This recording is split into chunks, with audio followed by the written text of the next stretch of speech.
In a small town somewhere in South Australia, a mystery lingers. In October 2016, the disappearance of a young woman shook the community, leaving residents and local police searching for answers about what truly happened to the Watervale run.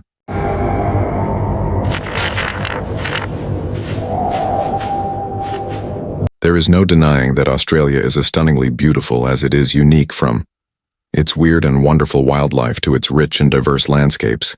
Unlike those of any other nation, the land down under truly is one of a kind, and yet such a huge landmass has such a relatively small population.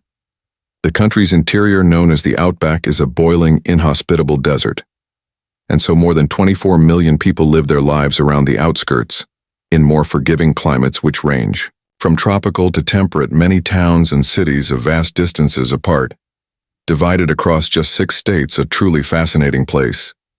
Australia is also a bit of an enigma, much like the following tale, which comes to us courtesy of 26-year-old Jenny Roth. The story takes place in Watervale, a small town situated in the Clare Valley of South Australia, a region famous for its vineyards and wine distilleries, with the climate not too dissimilar to Northern California. The lush green valleys and quiet country roads seem like the last place you would expect to hear of any sinister happenings, but as we shall see, looks can be deceiving. What follows is a tale that defies belief and sends an ominous chill up the spine, and it all began on the evening of the 29th of September 2016. Jenny had not lived in the area long. Just a couple of months. She had moved from Adelaide with her girlfriend Abigail to be close to her partner's terminally ill father, and being a city girl since the day of her birth. The quietness of the countryside had been something of a shock to the system. The nights were darker than anything she had ever known, and life away from the hustle and bustle of a big city was not only an inconvenience but also terribly boring. There were upsides to this relative isolation. However, the air was fresh and clean, the landscapes were beautiful, and there seemed to be a quiet harmony, a peacefulness to everything she had, grinning from ear to ear. The first time she had heard the chorus of crickets after sunset, the people were much friendlier to she, and Abigail had only been living there for a few days before the neighbors arrived on the doorstep to say hello and welcome them to the small town. She had struck up something of a friendship with Murray from next door, and they would often catch each other for a chat whenever Jenny went outside for a smoke. Murray, being outdoorsy type, was nearly always puttering around in the garden, weeding or digging or cutting the lawn. On this particular evening, Jenny stepped out onto the front porch for her customary post-dinner cigarette to find her neighbor getting ready to go for her customary evening run. They spoke casually for a few minutes, and as always, Murray invited Jenny to go along with her. As always, Jenny politely declined.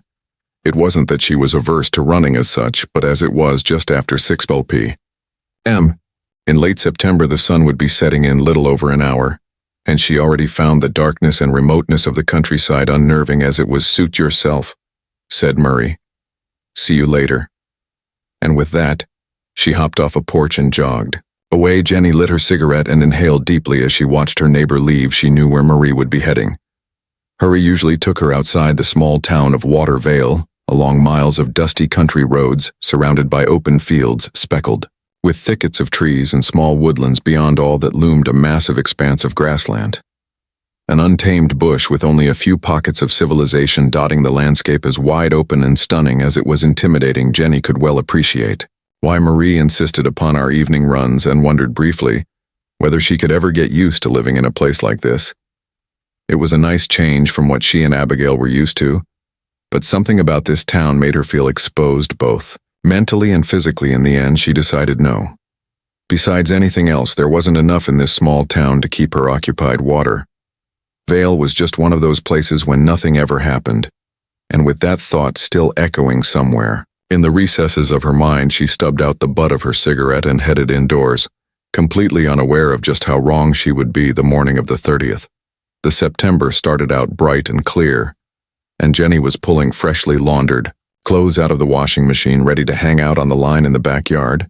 She grabbed her cup of coffee along with the laundry basket and exited the house through the side door, and was surprised to see Marie sitting outside on the lawn, stock still and staring at the ground. It was rare for her neighbor to be up so early, and it was even more unusual to see her sitting doing nothing in particular. She was usually always attending to some chore or another. Nevertheless, Jenny called out a greeting, but Marie appeared not to have heard her. She called a game, and this time her friend stirred and shook her head, as if she had just been pulled from some deep trance.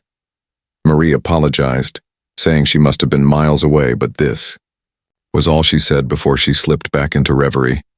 Any attempts at idle chit-chat turned out to be in vain, as Jenny quickly realized that her friend was far too preoccupied for conversation.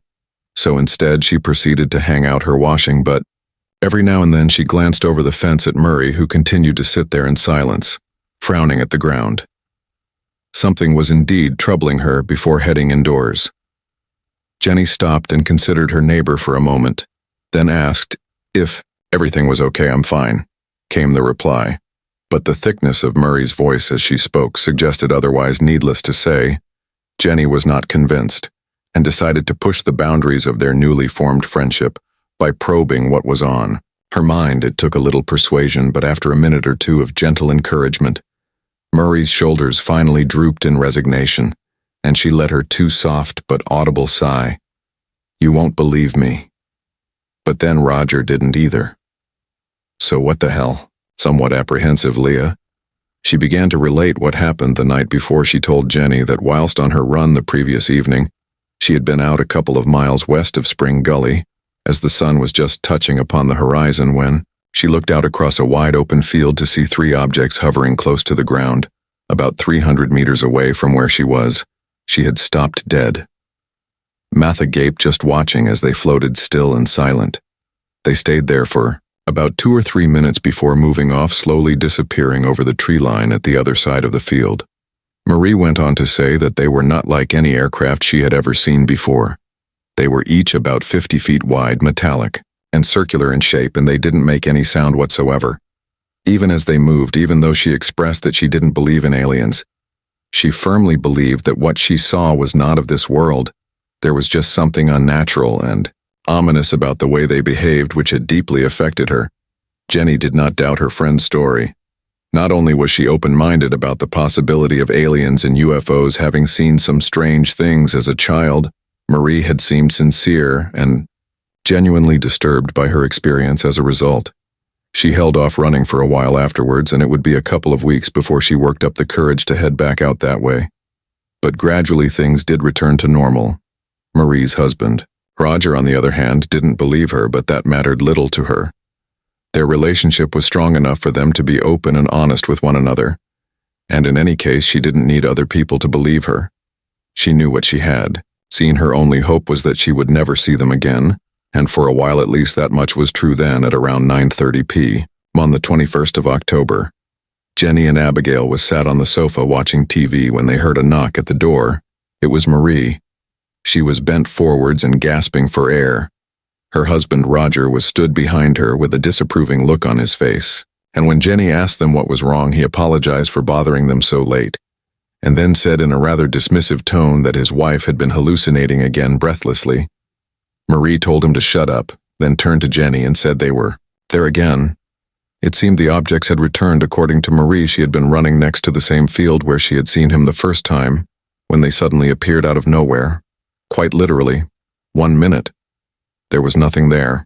The next, a movement in the periphery of her vision made her look to her right, and that's when she saw them again, hovering low to the ground over the field, and moving slowly towards her again.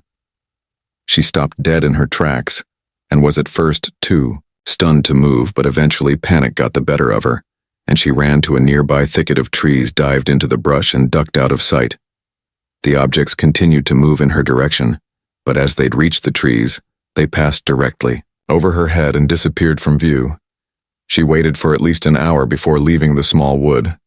Once she was sure the coast was clear, she ran, and she didn't stop running until she reached the front door of her house, doubled over in agony and completely out of breath. At first, Roger had been concerned, but as soon as Marie had mentioned the UFOs, he had scoffed. They had gotten into an argument over his refusal to believe her, an argument which was now continuing on Jenny and Double Girl's porch, much to the couple's embarrassment. They didn't know whether to intervene or let the two of them have it out right there on their doorstep. Maybe it was just the adrenaline. But Jenny noticed that Marie didn't appear at all frightened by the second encounter, even though it was easily more disturbing than the first, if anything. She seemed emboldened by it and declared that she was going back there the next evening. She challenged her husband to join her, which he wholeheartedly rejected, saying he was not prepared to indulge this nonsense any further, and refused to entertain the idea of UFOs. With that, he apologized to his neighbors once more, then walked off the porch and went back indoors instead. Jenny offered to go, along with Marie the next evening, whilst Abigail, he was pushing her mid-50s, and didn't relish the idea of a run, declined, chuckling to herself, as no doubt Roger had at the prospect of space invaders. And so on the evening of the 22nd of October, Jenny left Abigail at home and headed out with her neighbor up to the field where she had seen the strange objects. It was about 8 miles out of town, and Marie had brought her phone along in the hopes of taking some pictures. But it was all to no avail. The UFOs did not appear. They did not appear the evening after either, or the evening after that.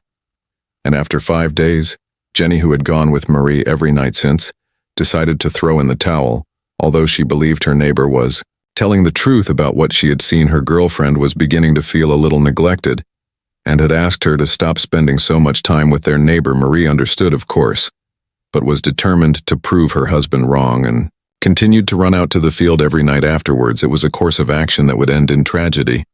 In the early morning hours of the 30th of October, 1:13 a.m., as Jenny precisely recalled, she and Abigail were awoken by a loud thumping on the front door. It was Roger, and he looked utterly distressed. "Is Marie here?" He had asked. Jenny shook her head, saying that she wasn't, and come to think of it, neither she nor Abigail had seen her all evening. Roger told them that she had gone out for her usual run at 6 p.m., but she had not returned, and that he didn't know where she was. He had waited up until just after 11 p.m., believing she must have dropped in to see a friend on her way back. But he had fell asleep on the sofa when he awoke again just after 1 a.m., and realized that she hadn't returned. He panicked at length. He said that he was going to drive the roads. Minari had been running, and as he wasn't sure of the exact route she would have taken, he asked Jenny if she would go along with him.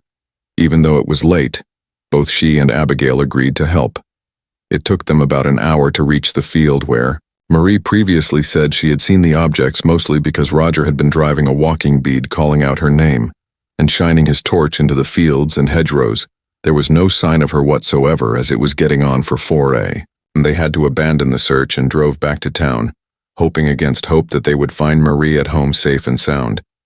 But as they pulled upon the drive, they could see that the house was still dark and empty, just as they had left it. No one was in. Although Jenny tried to reassure Roger that there was probably some perfectly reasonable explanation as to why Marie had not come home, he stayed up all night worrying. And the next day, Jenny and Abigail awoke to find a police car sitting outside their neighbor's house. Marie had still not returned, and by 8 p.m. that evening, a search was being coordinated, comprising local police and volunteers from the town. This eventually grew into a statewide search, involving hundreds of state police officers. Helicopters and sniffer dog signs were attached to lampposts and telephone poles in Watervale and in surrounding neighborhoods, and local news protect bulletins asking anyone for information on Marie's whereabouts. But things remained eerily quiet. The search parties found nothing. The helicopters and sniffer dogs found nothing. And although a few calls did come in from people who thought they saw Marie, these turned out to be cases of mistaken identity. Then on the 11th of November, police located a pair of running shoes, with the socks still inside them, sitting casually behind a hedgerow at the side of the road. They were found in such a fashion that suggested the person wearing them had simply been pulled right out of their shoes. The laces were still tied and the socks were pushed inside them, as if worn by an invisible pair of feet. Both Roger and Jenny identified them as Marie's, and was shocked to hear that they were located not too far from the field where she had first seen the strange objects. The search was formally called off. On the 31st of November 2016, no trace of Marie Gillingham was ever found, and she has not been seen or heard from since her disappearance hit Watervale like a slap in the face. She was well known in the town and popular amongst of the residents. They all said it would have been highly unusual for her to just up and leave without so much as a goodbye. All of her belongings remained at home, and still do. To this day, she left for her run with only the clothes on her back and her mobile phone. which was also never found, and telephone records indicate no outgoing activity in the form of texts or calls, since she vanished earlier attempts to triangulate her location. Using her phone also yielded nothing. Taking all of this into consideration, Murray just didn't have the means to run away. She didn't work and had little money of her own and relied heavily on her husband's income. Roger himself was questioned over what kind of relationship he shared with his wife. Although they argued, just like any other couple, they were still very much in love and had a strong marriage.